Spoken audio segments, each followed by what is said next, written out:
B is for bluegrass, a Kentucky alphabet. An artist named Audubon starts us off with A. He painted many beautiful birds, ones that won't fly away. John James Audubon lived near Henderson, Kentucky in the early 1800s. As an artist and ornithologist, someone who studied birds, John James Audubon was able to paint and gather information on many types of birds. The western area of Kentucky, now also known as the Audubon region, is rich in wildlife and natural beauty, making it an ideal setting for the artist. Do you know the name of the bird painted in this picture? It is the cardinal, our state bird. The male cardinal is red and the female is light brown, with just a bit of red on its wings and tail. This difference in color makes them easy to identify. Kentucky's nickname, the Bluegrass State, comes from a type of grass that grows well in the soil found mainly in the north-central part of the state.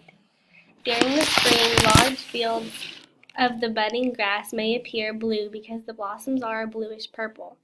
The grass itself is green and the pointy part of the blade looks like the bow of a boat. Bluegrass is sturdy and well liked by grazing animals, which makes it good for pastures. Not only is bluegrass found in fields and pastures, it is preferred for many lawns and golf courses. B is for bluegrass. Across broad fields it's seen, and through its looks the color blue up close. The grass is green.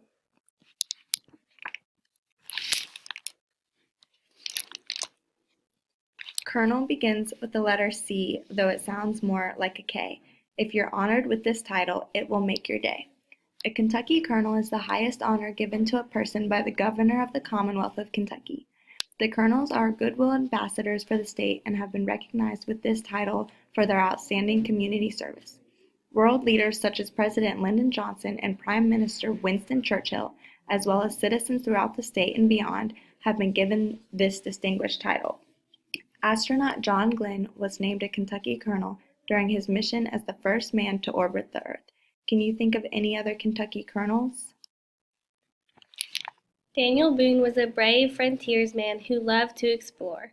He and 30 other skilled woodsmen were members of the Transylvania Company. They set out to discover new territory. Daniel Boone used his knowledge of the outdoors to travel through rough and dangerous terrain. In 1775, Daniel Boone led pioneers through the Cumberland Gap, a 600-foot passageway through the Cumberland Mountains. They continued their journey into what is now central Kentucky. It was there that Daniel Boone built a fort and established a settlement known as Boonesboro. Daniel Boone leads us to D, as he led settlers to Kentucky, daring to travel through mountains and gaps, finding his way without a map.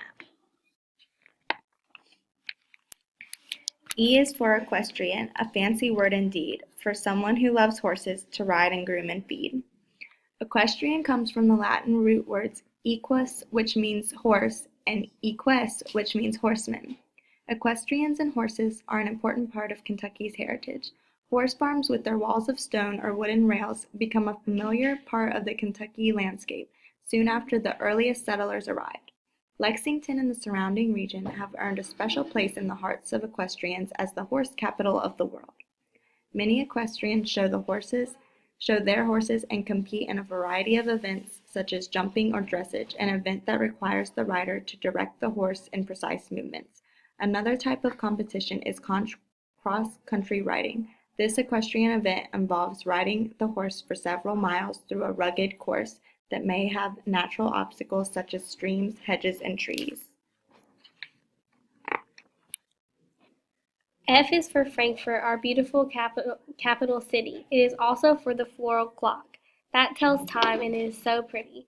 Located along the banks of the Kentucky River, the surrounding scenery and classic architecture of the Capitol building make Frankfort one of the most impressive capital cities in the country.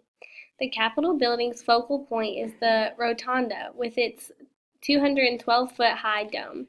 This beautiful building was completed in 1910.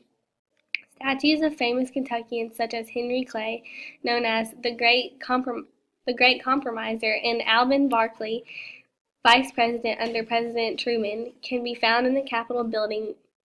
Murals depicting Kentucky's history are also displayed. On the west lawn of the Capitol grounds is the floral clock. Its face is 34 feet in diameter and is made up of over 20,000 plants. Can you see the difference between the words Capitol and Capitol?